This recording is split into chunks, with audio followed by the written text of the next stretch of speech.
Good afternoon. Happy New Year. Welcome to the Crimson Lotus Tea live stream. I am Glenn, and we're going to have some fun. We're going to brew some tea and talk about tea and talk about New Year's stuff. Whatever you guys got in your mind. Yeah, so if you are in the chat, if you're watching, let me know what you are drinking. So we should have some good stuff. Let's see. So we're going to be brewing in this teapot right here. The teapot that we brewed in on the live stream a couple days ago. This cute little guy has it's already sold, so it is no longer available. And so I will be getting that packed up and out to whoever bought that. So I'm gonna brew in. Let's organize things here a little bit. Yeah, if the audio is off at all, if the music is too loud or too quiet, let me know. Lost in Yunnan, joining from the back room, watching the kids. Thank you so much for joining. Opportunity. Hey, how are you? Okay, so we've got this little cutie. It's got some nice, just pretty simple little I-Ching. It's only $100. It's on the site right now, and well, we still have the sale, so it's Happy New Year code, 10% off at checkout. So that'll give you 10% off on this, which is nice little deal. So yeah, so this guy here, it's a really nice. It's a super thick. You guys can check that out. It's a super thick wall. And so this will probably be, I'm going to be brewing shung in it today. This will probably be pretty decent for show pour as well. The lid is a little wiggly on it, but it has a good seal and it pours really nice. So we're gonna brew with that today. It's a 200 ml pot, but I'm actually going to put about 10 grams in because I don't have a whole lot of this material and I really don't want to use it all up, so I'm going to kind of go a little slow on it. What do we got in the chat? Lucy Woo, drinking Iron Forge because you're still cold from this weather. Yes, even though it is almost 15 degrees warmer than it was, almost actually 20 degrees warmer than it was a couple days ago. It still feels pretty cold. Well, we finally got some rain. Temperatures got above freezing, so all the snow that we've got here in Seattle is not going to last much longer. Excuse me. So this is Whispering Sunshine, this material. We have not had this in a while. And this is Matcha right here, so this hasn't been pressed. So the stuff that we have on the site is actually pressed, but we don't actually have the cakes here yet. So because we don't have the cakes here, I can't be taking it off a cake. So everybody else has shipping difficulties getting stuff from China to the US. Yeah, so do we. And it pretty annoying, and it sucks.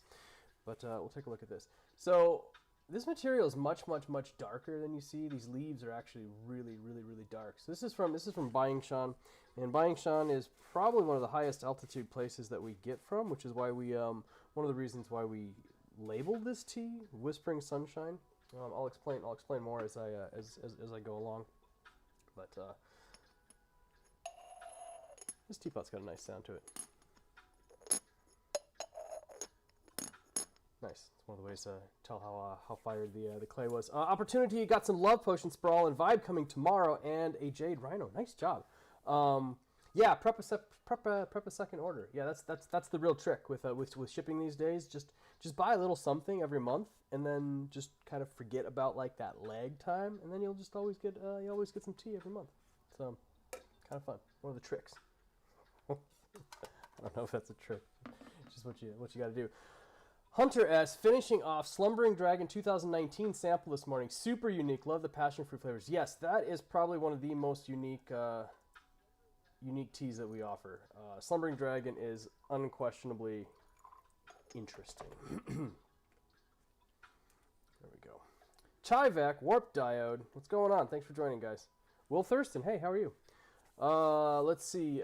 Chris Nelson drinking a ripe called Milk Float Nomad from another vendor. Sorry, not a problem, man. Hey, there's a lot of tea, lot of tea out there. So, I know some of you guys are probably curious about who won the 2018 Cake of Dark Depths. I'll be doing another live stream on that.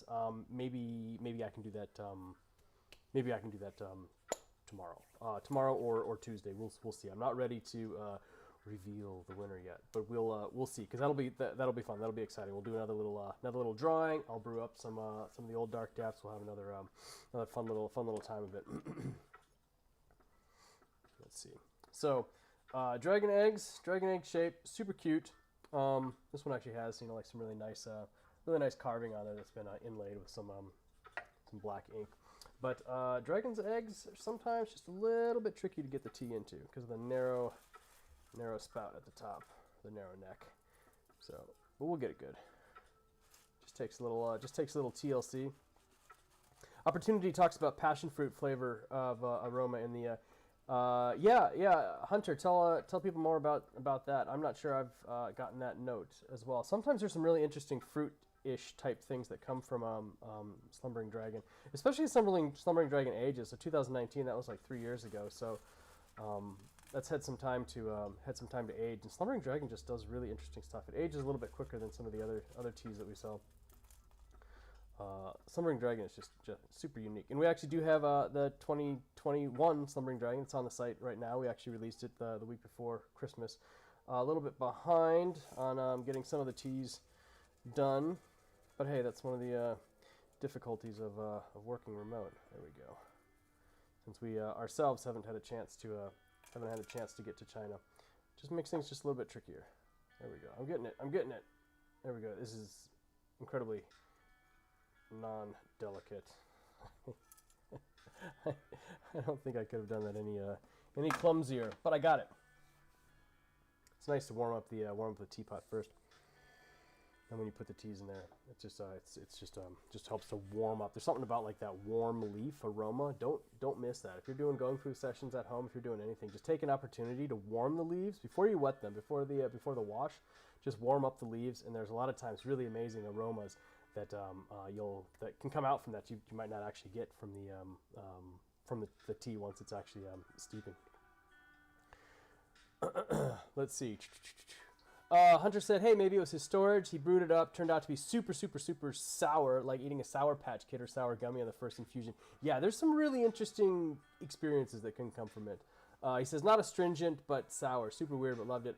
Honestly, like, I actually really like sour notes in tea. It sometimes is indicative of maybe some issues with storage, but I don't really mind it because I actually kind of like having just a little bit of a sour thing in the tea.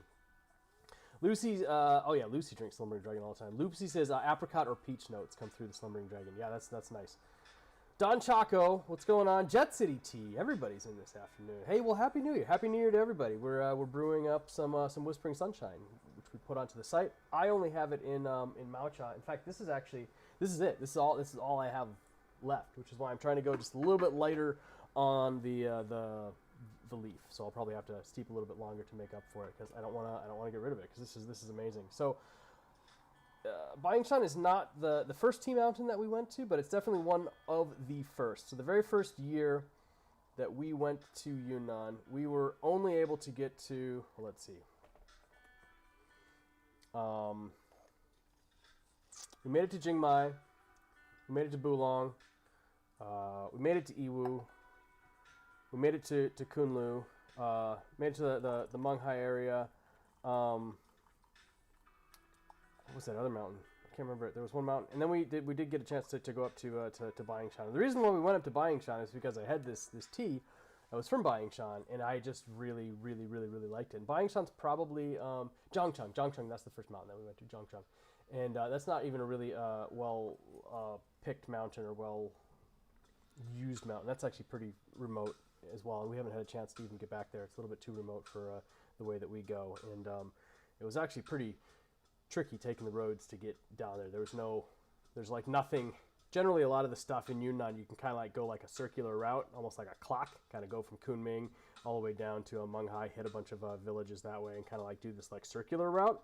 I mean, circular route being, you know, hundreds and hundreds and hundreds of miles. It's a big circular route. But anything that's like really far off of that main like circular route, it's just really hard for us to actually get there anymore.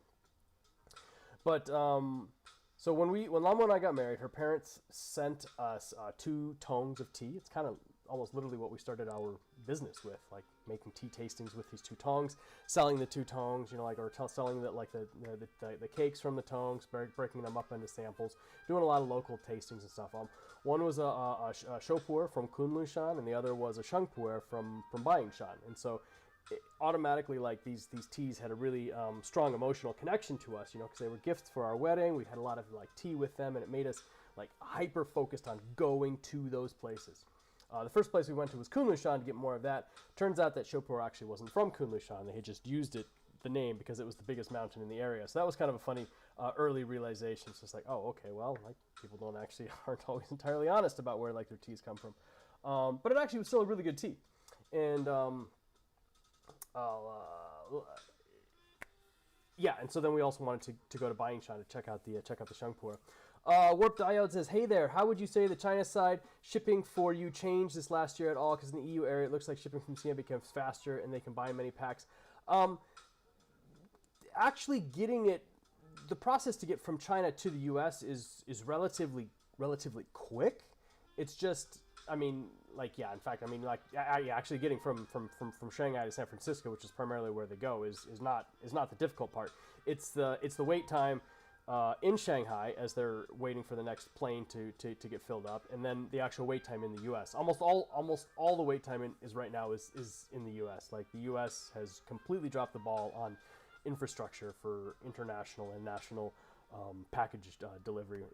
Packages will literally wait at customs in the U.S. for a month or more before they even open the container to scan it to then have it processed. But I mean, as soon as it gets that scan in the U.S., I mean, it's processed really quickly. But yeah, they are weeks and weeks and weeks and weeks behind, and that makes it incredibly frustrating.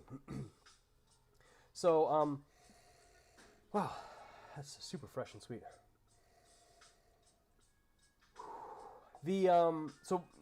Bayingshan. Bayingshan was really hard to get to, and Bayingshan is one of those mountains that we made an absolute effort to get to at near risk and peril. It was a very hard road. There was no easy way there, and nobody at any of the markets we had talked to had any tea from Bayingshan, knew anybody that like did anything with Bayingshan, and so we just like we found it on a map, and we just like we're gonna go there, and we get there, or we get close, and I mean it is like really remote, and there's like, I mean it's just dirt roads, and they're like washed out, and it's hard to get the car up and through there. And Opportunity wants to know if I do more samples as Dragon Balls.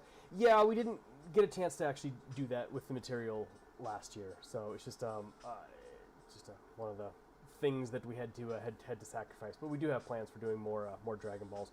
The funny thing is, I mean, they work really good as samples, but at the same time, like, I don't know, like, people don't really want to buy Dragon Balls, so we end up just having to give them away as samples. It's kind of a funny thing. I mean, people just don't buy them as much. It's just kind of weird. So it's really remote getting to Bayingshan. It's like it's starting to get dark. We see some people on the side of the road. We're like, hey, do you guys is there a hotel nearby? And they're like, hotel? Like, no, like there's no hotels here. And then like this one farmer, he's just like, he got this look on his eye, and he's just like, well, you guys can stay at my house. And we're like, oh, sure, that's great. And he's like, so why are you guys here? I'm like, well, we're looking for tea. And then all the other people jumped up, no, you can stay at our house. Like, we're tea farmers. And he's like, no, I got them first. So it was actually pretty funny. He was very on top of it. And so we became really good friends with him. We stayed there for 3 or 4 days, whatever. And One Love Northwest, bless up, brother. Yeah, glad to see you're still doing this thing. Yeah, I'm glad to still be doing this as well. Opportunity, yeah, you're going to buy all our Dragon Balls and put them in a Gymnol machine. Yeah, cool. I'm not sure what a Gymnol machine is. Maybe that's a typo. Big Island Chef 2018 Food brewing up in Hawaii. Hawaii in the house, represent. That's awesome, man. This afternoon, lots of dry date, honey notes. Yeah, dude, you can get some really interesting notes from a food brick.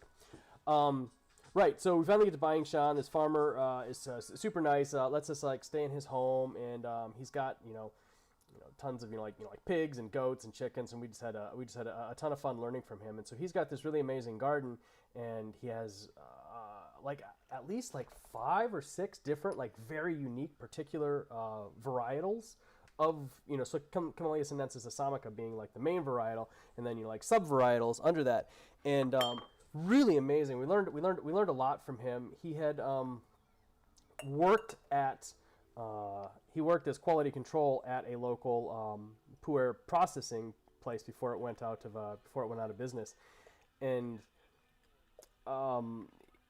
so he was actually able to take us to like the factory, which is now out of business, where we had gotten these like cakes from, some of the first cakes that we sold on our site. And so that was pretty cool to be able to see that.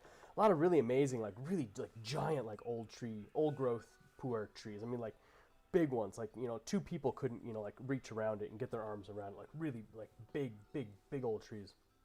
And learned a lot from him. One of our first blends, Hidden Song, was all from stuff from his garden. It's kind of like picked some really interesting varietals in the area, tried to like blend them together. My first real experiment, like blending something, you know, trying to take multiple sources and putting them into something something unique. A lot of his teas are really on the savory side. They're heavier, they're denser, they're meatier.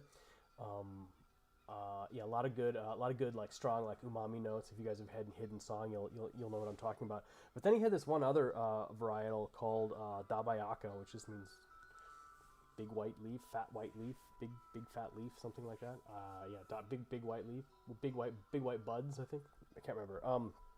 Llama will correct me in the chat if she's listening. Really fell in love with this material. This material was super crisp, like just crisp and clean, and like, I don't know, like ripping open like a fresh apple and just like smelling like that vibrant, clean crispness. And we really fell in love with Whispering Sunshine, the material. Bought a bunch of material that first year, you know, like press and buy a bunch, bought like, you know, 3 kilos of it or something like that. Made like 30 100-gram cakes or something. Some people actually still have some of those original little tiny cakes of dabayako Whispering Sunshine. I think it was the next year that we actually called it Whispering Sunshine, which really seemed to fit. Really high altitude. I think, what did I've got it on the site. I don't remember exactly. Actually, I can look it up. It's really high altitude, and that's something that's unique about pu'er tea is the in the definition of pu'er tea, it has to be sun dried. So like direct sun drying. So it's different than green tea. It's different than black tea. It's different than a lot of different teas. And yeah, 2,200 meters plus. That's pretty high. 2,200 meters in feet. What is that? Yeah, 7,217 feet and above. So that's more than a mile high. And in a lot of our Don Chaco, you got a question? You raised your hand. Yeah, go for it. Put it down there. That's really high altitude, and for pu'er tea, which really relies on sun drying, and that's in like direct sun drying. A lot of people dry it under a big screen, which helps if it's rainy, if you're closer to the rainy season. But it kind of changes it a little bit. So this farmer like really relied on like direct sun drying. It has to be dried in the sun. That means that some days, like if there's not enough sunshine, like the drying may take a little bit longer, and that can actually change the flavor. Hey, Don Jockey, just waving, cool. So we actually helped him design something for his roof that was like a sliding roof that could actually kind of come back and forth, so that he wouldn't waste the material having to carry like the big bags of it in and out, or the big drying trays. So that was kind of a fun little project.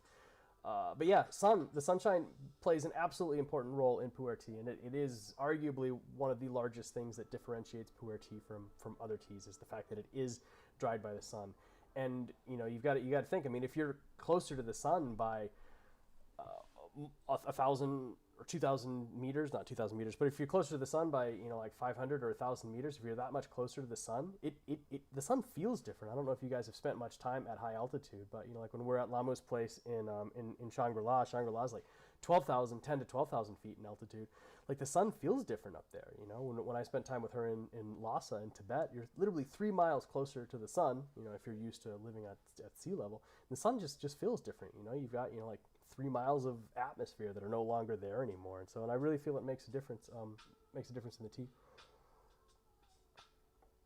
So yeah, so this guy has really high altitude tea gardens, and something about this tea it felt, when we drink this tea, it just feels like the sun is talking to you, but it's not yelling. It's whispering. So we called it Whispering Sunshine, and it worked out pretty good. We sold it for 2014, 15, 16, 17 is maybe the last time that we sold it. And I don't know. I don't know what the farmer did. The farmer started focusing on some other stuff. His quality significantly dropped, and we just were no longer impressed with it and didn't want to press it anymore. It just kind of felt like he wasn't giving the tea the processing that it needed. And I don't know. Maybe he had other stuff going on in his life, but we stopped buying tea from him. And then this last year, we tried it again, and we're like, yeah, that's really good. The problem with this tea is there's not many of this varietal anymore, and according to him, like they can't plant any more of it. The seeds don't take, and it doesn't graft well, and so the trees that they have that are this varietal, that's it. Like they're not getting any more of it. It's just like, and it's really sad. I mean, because like old tree, as good as you treat old trees, even old trees sometimes just die. Like every year, and there's really not that much you can do about it. Sometimes. Maybe somebody makes a mistake, something drops and rolls down the mountain and crushes a big tree, or, like some kids are messing around just like regular kids or something, and, do something and break some branches off and things. The tree doesn't recover and stuff like that. A lot of stuff can really impact the old trees. And yeah, if you've got a finite number of old trees and you're not getting any more, I mean, it's going to take 200 years to get some more gushu, 250 years. It's just kind of sad. So anytime this material is processed well, we try to purchase it from him and make it available. Ro is in the chat. Ro, if you guys don't know, is my local friend, my tea buddy. It lives just down the street. He comes by. Sorry if the kids are giggling in the background. I don't mind giggling kids. Giggling kids is fun as long as they're not like screaming and whining. Totally okay with it. Yeah, so you guys may hear some giggling kids in the background. So yeah, Ro's local, and so he begged and pleaded for a sample of this, and so I gave him as much as I could spare, enough for a session or two. And so Rose got some notes on YouTube. It says Rose says the flavor reminds him of the mountain air in Canada while snowboarding on a sunny day. So crisp, clean, and fresh. Yeah, this tea is absolutely like that. It is remarkably unique in its just absolute crisp vibrance. ATGC. What's going on, man? Thanks for joining. Yeah, I don't mind the kids giggling, Aaron. That's awesome. Giggling kids, totally fine. It's when they start to whine and scream and complain. Starts driving me nuts. Don Chaco, is there a Chinese equivalent to Fort Knox for tea cakes? Yeah. I don't know about if it's guarded at that level, but there are a number of businesses that operate in China that store many pu'er tea cakes, and yeah, sometimes they just don't let people know where they are. There's a handful of vendors that we've done and worked some stuff with, and we'll want to pick up. Maybe they've got some really interesting matcha that we don't have access to, a mountain that we haven't been to, and so like they'll let us sample it. I'm like, great, I'll take 100 kilos of that.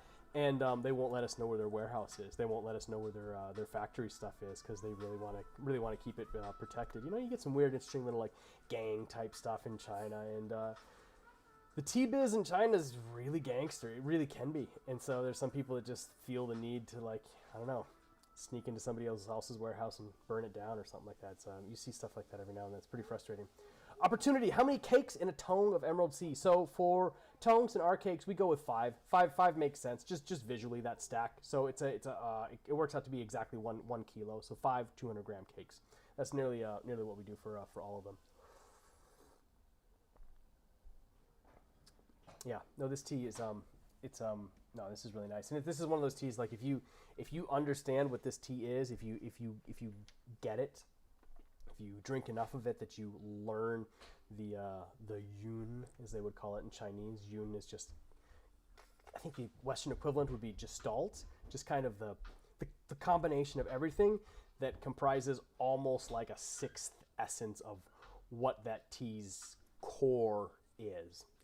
It's the definition is a little bit more magical in Chinese. Yun is basically a sixth sense for like a specific tea.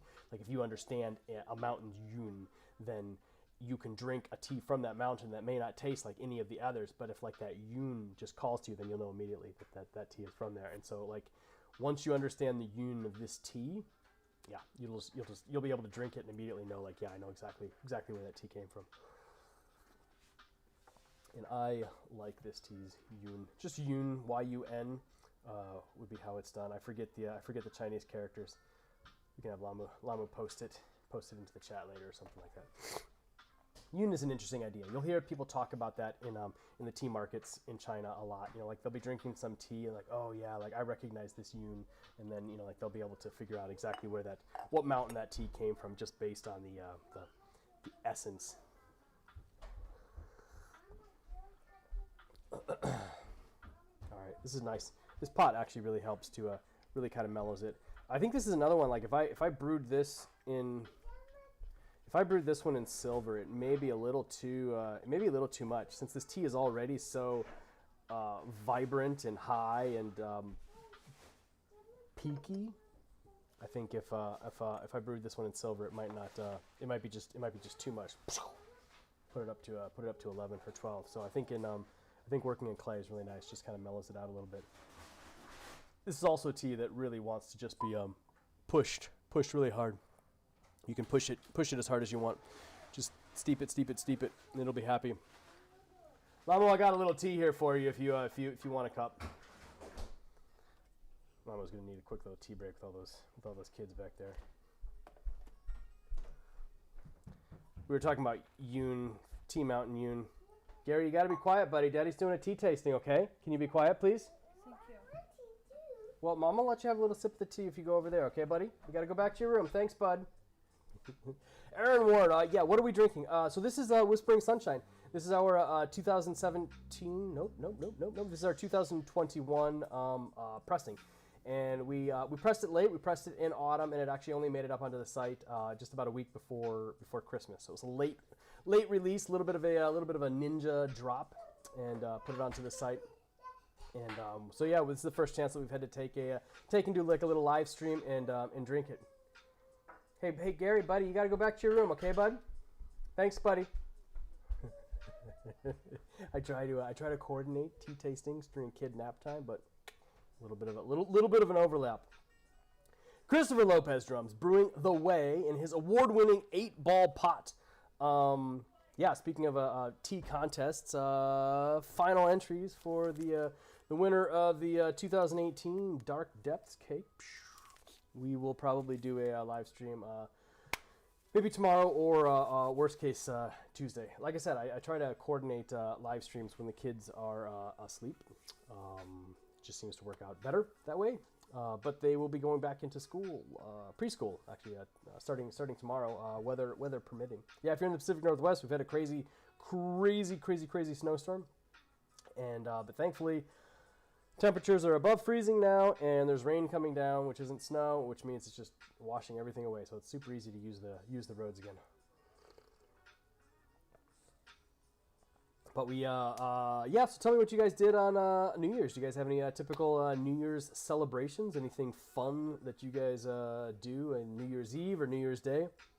New Year's Eve, let the kids watch the ball drop from New York at 9 p.m. here, which is always handy, and then just put them right to bed. And then Lamo and I sat up and watched a movie, and yeah, there was really no like West Coast ball drop event thing. I don't know, they canceled everything in Seattle. I don't know, they didn't want people gathering outside. There are no like Seattle fireworks and stuff, so we just found some random live stream of some fireworks or something. So Collegiate Asmaranth, Happy New Year to you too, buddy. Joseph Rivera, skiing and snowboarding for the New Year. That's awesome. That's tons of fun.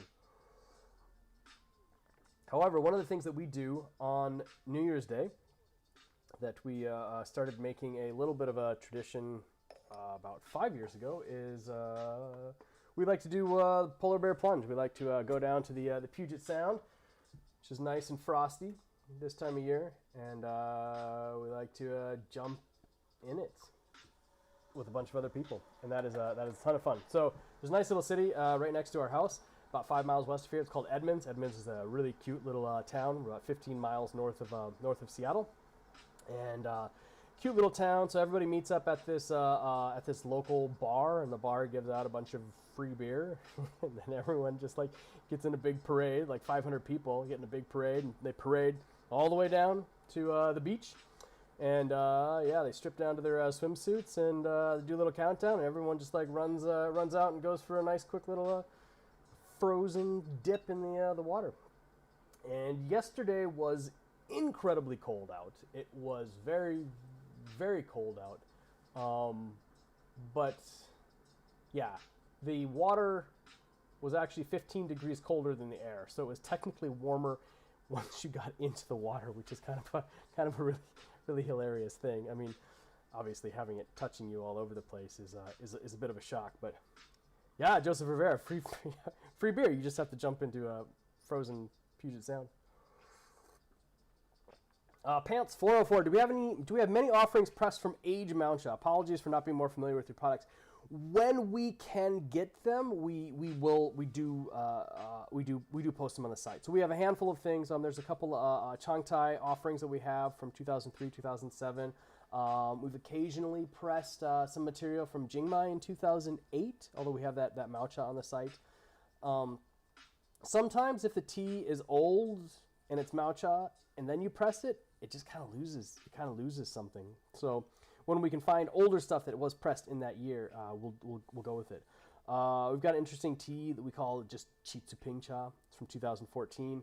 I think we've got a 2009 pressed Jingmai. What else we got?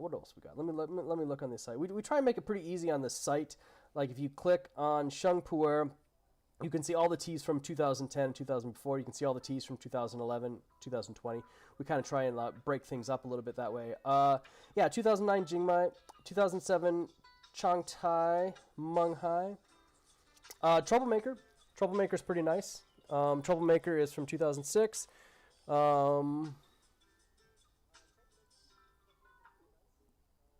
Yeah, and I think that's it. 2000. We did press some of the T-balls from 2008 into something, but I think that's it. And then yeah, well, the stuff from 2014. Good question. Thanks for asking.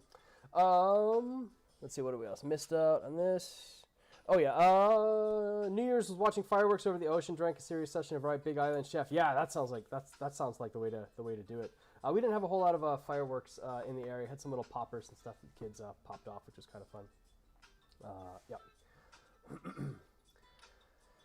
Let's see. Ask your question from the other day, Kalije. Yes, it was the pear teapot I brought from you and a cake of Daydream. Yeah, and I think that's already out. Yeah, that was part of what we were so snowed in we couldn't get the car out and the post wasn't coming, so we tossed all the packages onto the back of the kid's sled. And Lamo and I sledded all the way over to the post office. It's only like a mile away, so we dropped it off. So your package actually did get out, and I actually have a bunch of orders to do tonight. I've gotten a little bit behind. I mean, hey, I took New Year's Day and New Year's Eve off, so sue me, I guess, or don't. Please don't sue me. I can't handle it. So tonight I've got to pack up a bunch of orders from the sale. So the sale's still going on. So if you guys still have something that you want to get, everything on the site is 10% off. Teapots, including like this little cutie, which is now 10% off. So 10% off of 100, like $10. So $90 teapot. It's got a nice little seasoned session with Whispering Sunshine in there, so it'll be like ready to go, whatever you want to put into there. Don Chaco drinking the second to the last bit of Cosima with an iron kettle. Nice. Actually, that sounds like a really good session. Lucy, did they actually do fireworks on the Space Needle? I couldn't find any live streams of that. I was pretty frustrated. I wanted to watch that. I heard that they weren't going to do it. I don't know. The city of Seattle gets a little weird, so they were going back and forth.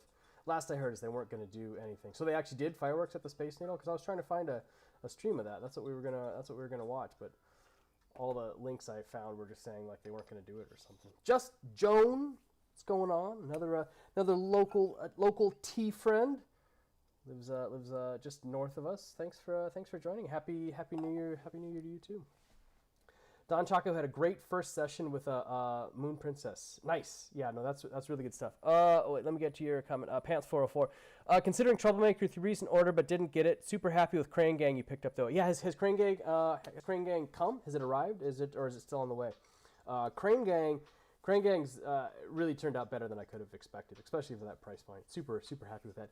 Fee Cha coming in from the deep south. What's going on, Fee? Thanks for joining us. How was your Southern New Year? Happy New Year to you too, John. Collegiate, it's left Bellingham. It's left Beeham. Do you have a Beeham down there too? Because we have a Bellingham up here. I don't know which one you're talking about. It might already be in your town's post office. That'd be weird. Bellingham would be a weird way for it to go from here, though, if it went from here to Bellingham. So did tracking say it actually went to Bellingham? That would be a little strange. Lucy, they did a fireworks show last night, but I think they didn't sell tickets to the show, the New Year's show. Yeah, okay, that's interesting. Yeah, because I was just looking for like a live stream of Space Needle fireworks or something, but weird. Fichai is avoiding Omicron and hanging out with cows. Well, hey man, you do you. So you must not be in Atlanta. You at your parents' place. You and Vec are drinking some mid-aged Jing My Love. Great tea. Can't believe how fast time has pressed that already. Yeah, it's yeah. What did we do? Jing My Love was 2018. So the last time we did it. Lately, our Jing My Love-ish blend with some tweaking we call Honey Bomb, and I think it actually works out much better. So if you're looking for like a new Jing My Love, Honey Bomb is where it's at. Big Island Chef considering a teacation this year. That's cool. Where are you gonna go? 2022 Northwest Tea Festival happening in person plan wise. It's scheduled. 2022 Tea Festival is the 2022 Tea Festival is scheduled. So it was also scheduled last year and then pulled. So we'll see. Oh, Ficha, you got the 2016 Jing My Love. That's old school. Look at you. Collegiate Birmingham. That's it. So we have a Bellingham here, but it would be really weird for a package to go from here over to Bellingham then to Birmingham, Alabama. Makes much more sense. It's funny that you call that Beeham. We also call it called Bellingham, Beeham. A lot of hams, lots of bees. Joseph Rivera, any New Year's resolutions? Even though I knew somebody was going to ask that, I didn't. I want to do more fun family stuff. I want to spend more time with the kids. Sometimes I get a little bit, distracted with, like the tea business and things. And the kids are finally at a really fun age where I can actually like work on projects with them, and they can actually sit there and like help me with it. Like hold something or they can help me hammer and stuff. And so it's kind of exciting. It'll be fun to like do some more like projects for the kids and have the kids kind of help out on some stuff like that, which would be kind of fun. We would really like to do a Crimson Lotus tea road trip. Maybe like once spring is kind of working its way through, starting to get into early summer, late spring, early summer, kind of right there when the weather's just kind of being nice. Like tossing the kids into a car, kind of doing like a half U.S. like a tea road trip kind of thing. Kind of maybe heading over towards like Montana, maybe down to Texas, take the coast back up, just kind of doing like a nice big loop, getting around. Meeting up with cool tea people in the area, visiting tea shops, kind of just, spreading the love of Gong Fu, spreading the love of Crimson Lotus, spreading the love of pu-erh tea, getting out and meeting people and just kind of spending like a nice little chunk of maybe a couple weeks getting out and just kind of exploring and doing that, having some fun, kind of hoping that things work well virus-wise and that it's a little bit more feasible to do that. I think something like that would be kind of fun. How about you? Anybody else got any good New Year's resolutions?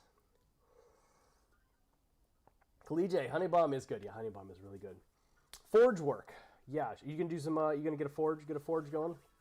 I would like to. Yeah, I definitely want to be working more on. I want to be working on a lot of projects.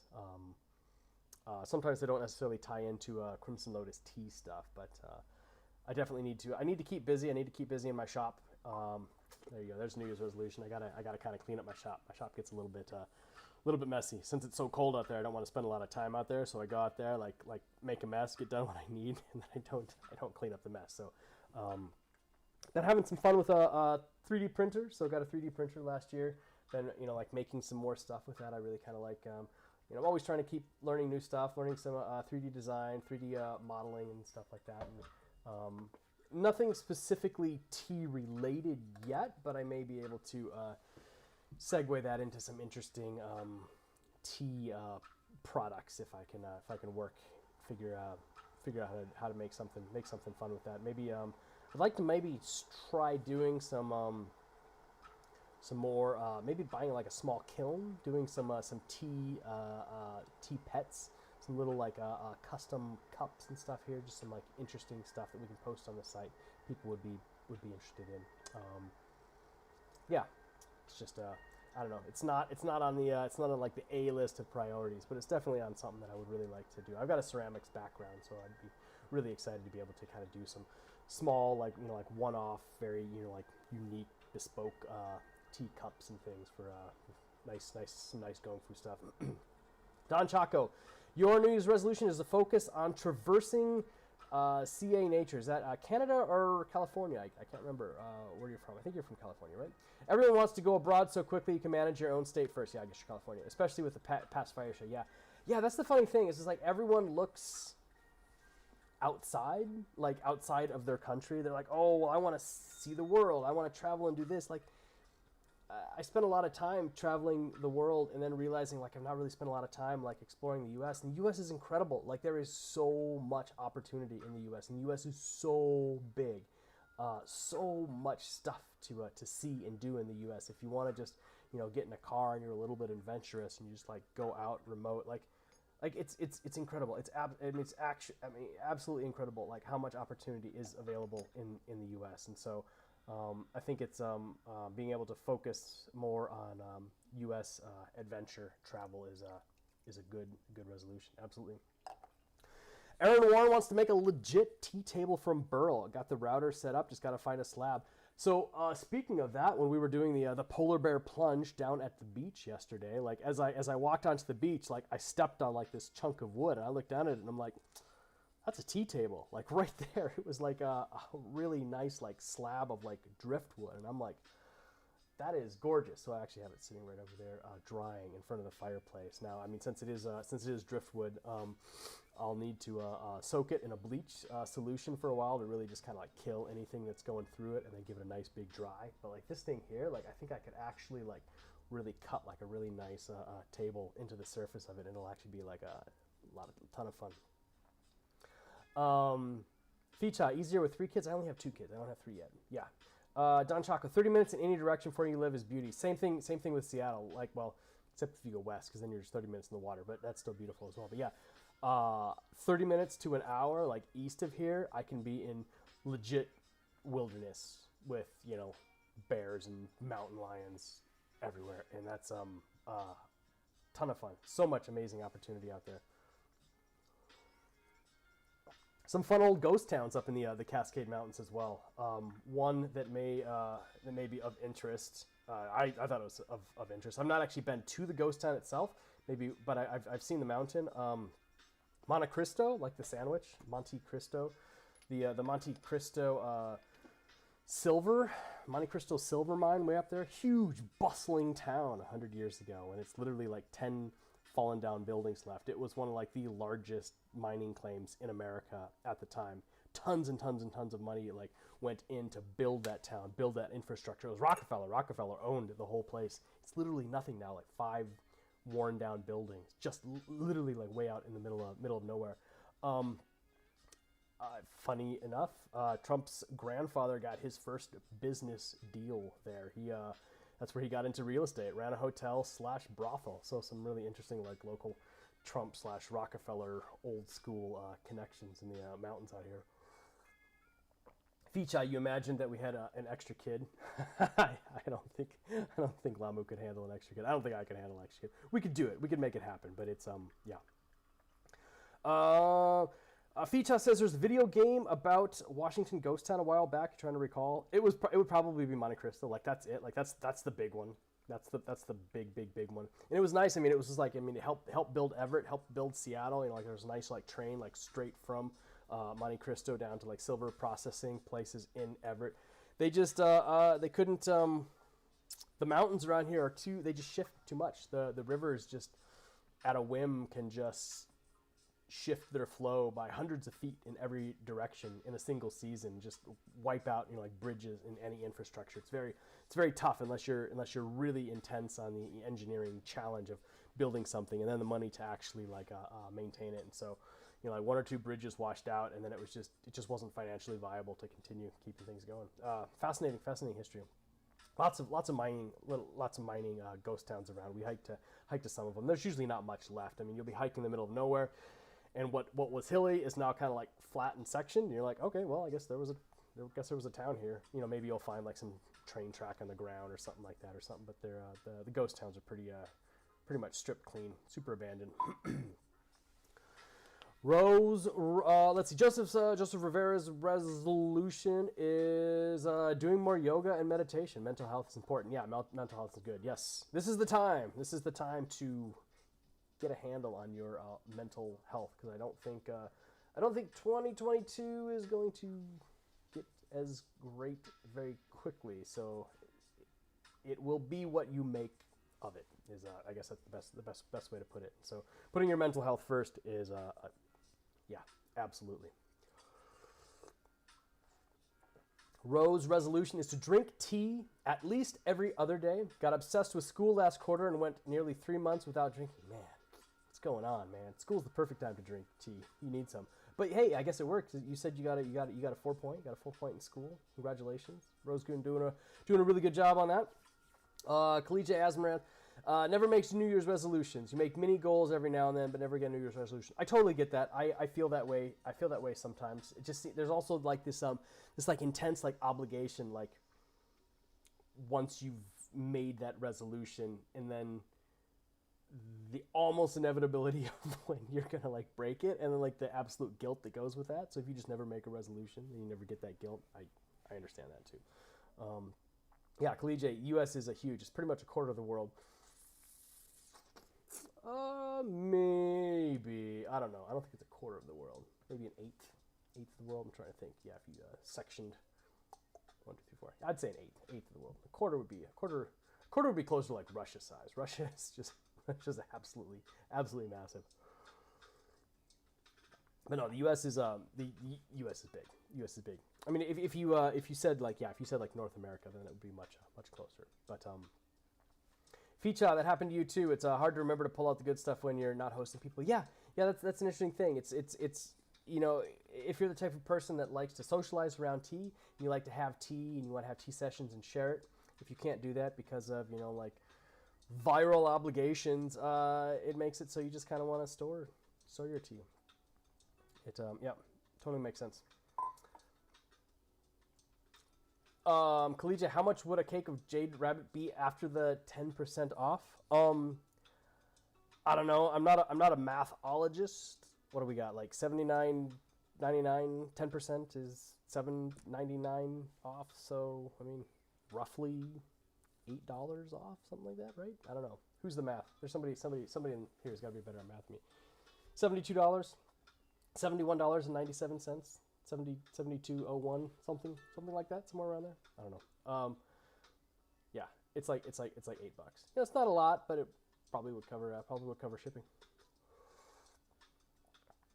Jared McFarlane just got back from the Linwood Artesian Well, the absolute worst kept secret in the Pacific Northwest. The amazing artesian well just down the street. We've not actually been able to go there recently ourselves, but actually I probably should. I should go down there and get some really nice water for the new year. You put your kettle on. You're drinking some aged Shang. Nice. Well, thank you for joining us. We had a lot of locals in the video today. That's great. It's good to see you, Jared. Jared, what did you do for the New Year? Did you perform anywhere? Jared is a pretty amazing violinist, and he often performs in the area. It'd be fun to check out one of your shows sometime. Yeah. No, this tea is it's light on distinct flavors and aromas, whereas, you know, like something, you know, some of the more jungly, humid areas further south, like Bulong and stuff like that, have really like intense flavor and aroma experiences, and this one here is a little bit lighter on the flavor and aroma side, but it's just so crisp and clean. It's like all the flavors that you taste is just. It's just like sunshine. It's like you're drinking liquid sunshine. It's really, I don't know. I enjoy it very much. very much. Yeah, so I am brewing in this gorgeous little teapot, which is on the site right now, 200 ml. And got a handful of little teapots, a couple little teapots left. This gorgeous little one. I'll be brewing in these every other day when we're doing sessions. Just giving a chance to show them off, let people see them.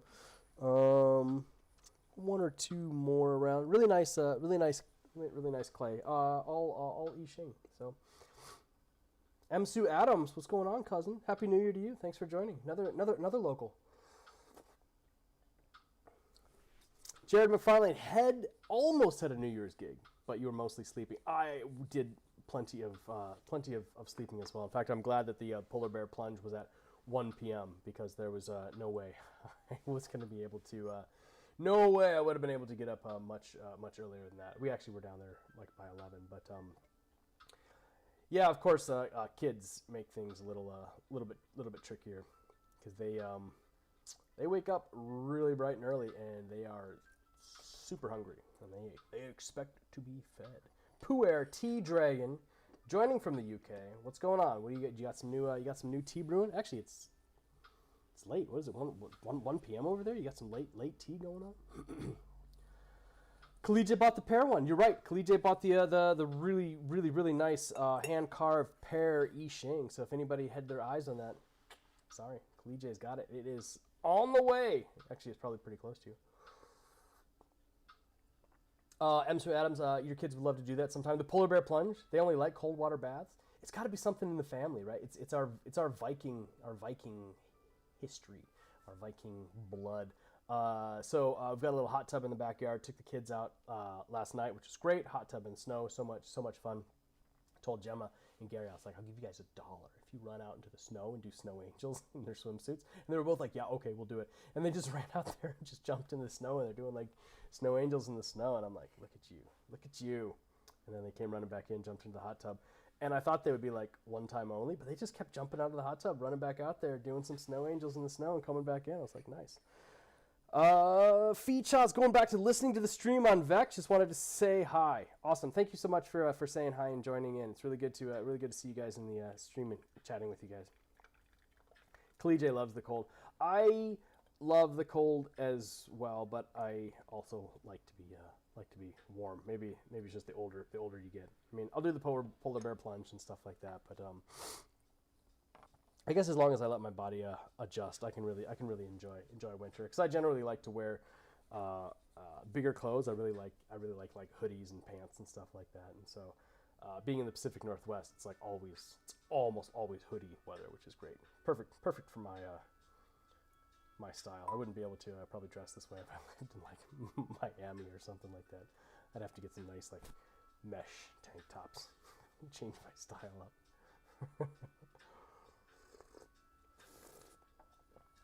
Or not. Nobody wants to see that. I'll probably do like one nice big long last steep out of this. Probably close things down around 5:30, another 7 minutes or something like that. Kids are probably getting hungry. They're actually surprisingly quiet back there, so that makes me really nervous. Anytime the kids get a little bit too quiet, it just kind of stresses me out. It'll be all like so all loud and screamy and playing, and then all of a sudden everything gets quiet. You know they're up to something. That's how Gemma painted Gary Green the other day. She took a marker, told Gary to take off all of his clothes, and then just like drew all over his whole body, inside of his ears, his fingernails, his chest, his hair, his head, everything. Gary was very green. A couple days before that, she actually cut off all of his hair. Had a really nice kid mullet going on my kid. Every kid needs a good mullet for their first haircut, I thought. And she just took scissors to it, just cut it all off. It's like looked so bad. So I guess she didn't want him to have a mullet. Something. Jared's out. Jared's gonna make rice and dumplings. That actually sounds really good. What are we gonna have? What are we gonna have for dinner? I got some leftover chili. I made a really nice big slow cooker chili the other day, and so it's been marinating in the fridge. So I think I'm gonna take that and I'm gonna take that, heat that up, put that over some rice, add some spice to it. It's good stuff.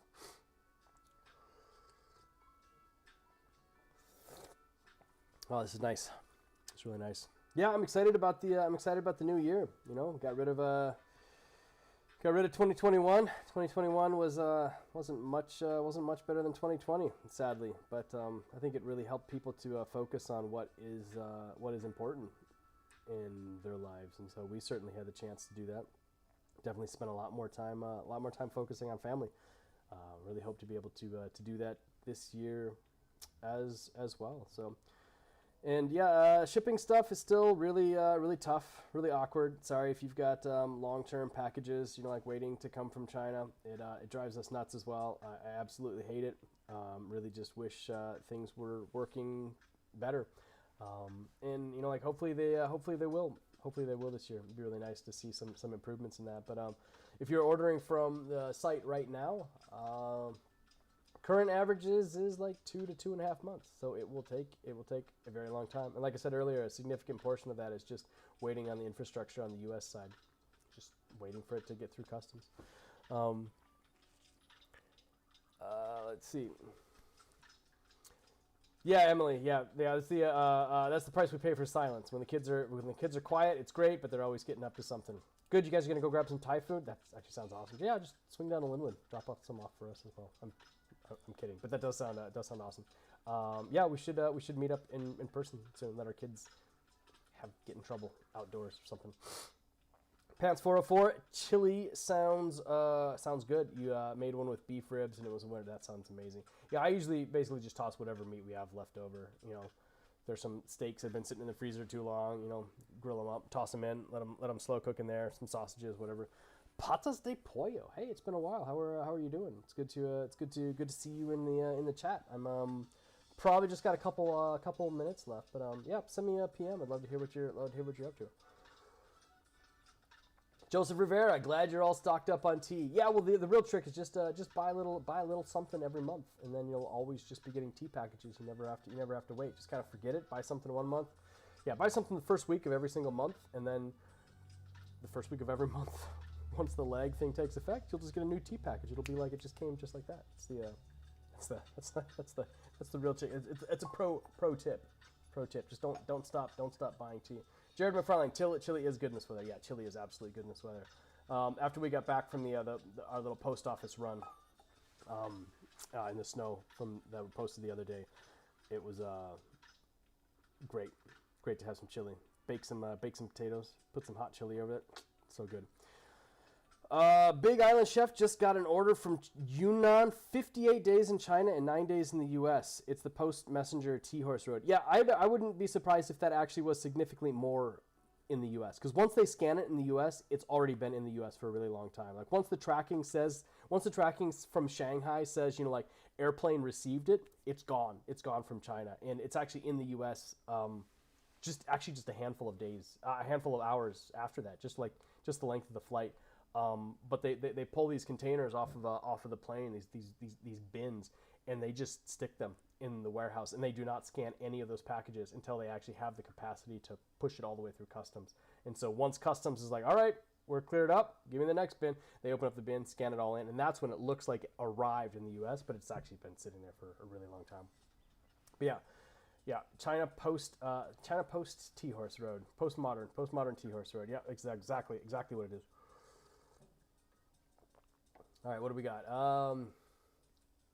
Customs actually, yeah, Kalije, it got through customs fast. Customs is actually really fast. Like once customs opens that container and processes it, it's really, really quick. It's just it will wait a really long time before customs gets to that gets to that window. So if you guys if your orders are taking a long time, totally apologize. I wish there was more that we could do. I wish I actually ran my own package delivery system, but yeah, it is what it is. And so hopefully we'll actually be getting some of our new cakes, the new cakes that we got onto the site.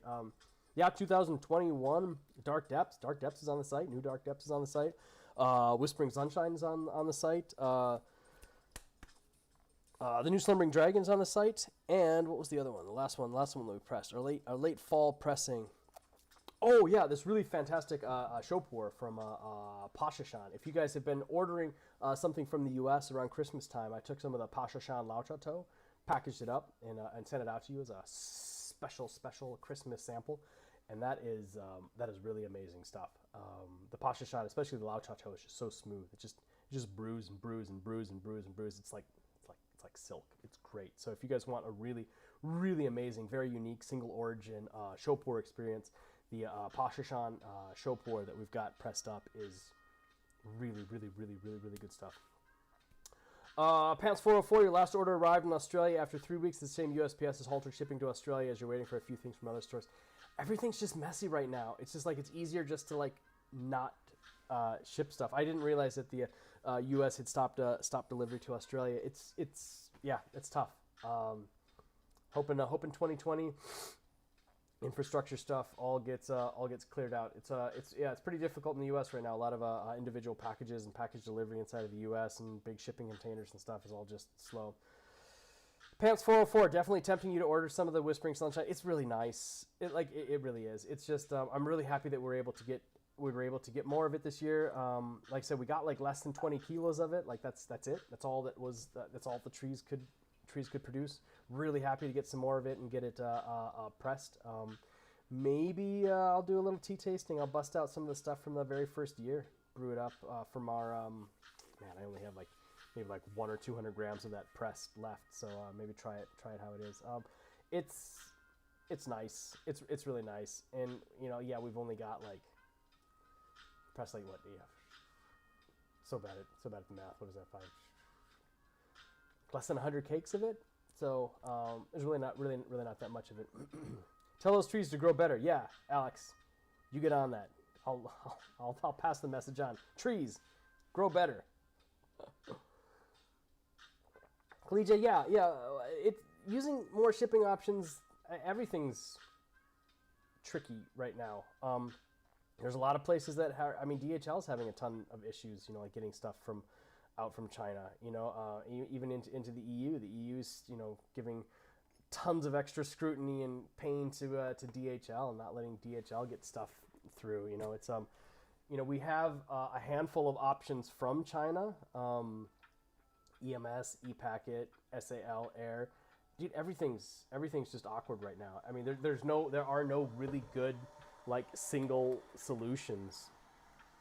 It's just just hurry up and wait. That's what it is.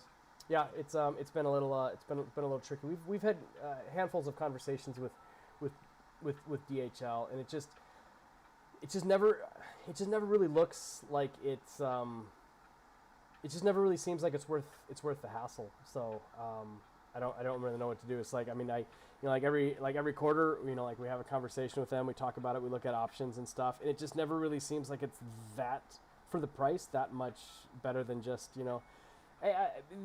the really good thing is we haven't hardly lost any packages last year, and all the packages that we did lose were actually on destination country side, and so the packages are absolutely definitely arriving nearly 100%.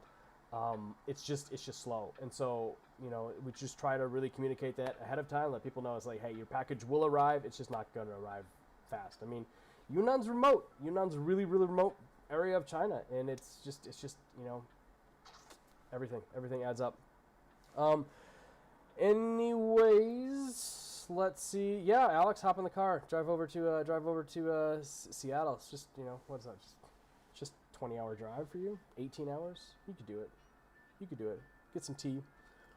Cool, guys. I really appreciate this. I'm gonna be doing more live streams. Probably doing one maybe tomorrow, maybe Tuesday, depending on how much work I have to do. You like my little mobile keyboard, Don Chaco? I absolutely love this little thing. Little tiny wireless thing. The keys light up. It's got works out great when I'm working to the computer over there. I actually have a ton of this. Seattle's only 6 hours for you, Alex? No, it's 6 hours just to Idaho. No. If you could get here in 6 hours, then how come you haven't been here before, man? You gotta get here. Figure it out. Get here. All right, guys. Thank you so much. This was awesome. I really enjoy having tea with you guys. I'm gonna go and get the kids fed, and Happy New Year to everybody. So thanks so much. I'll see you guys.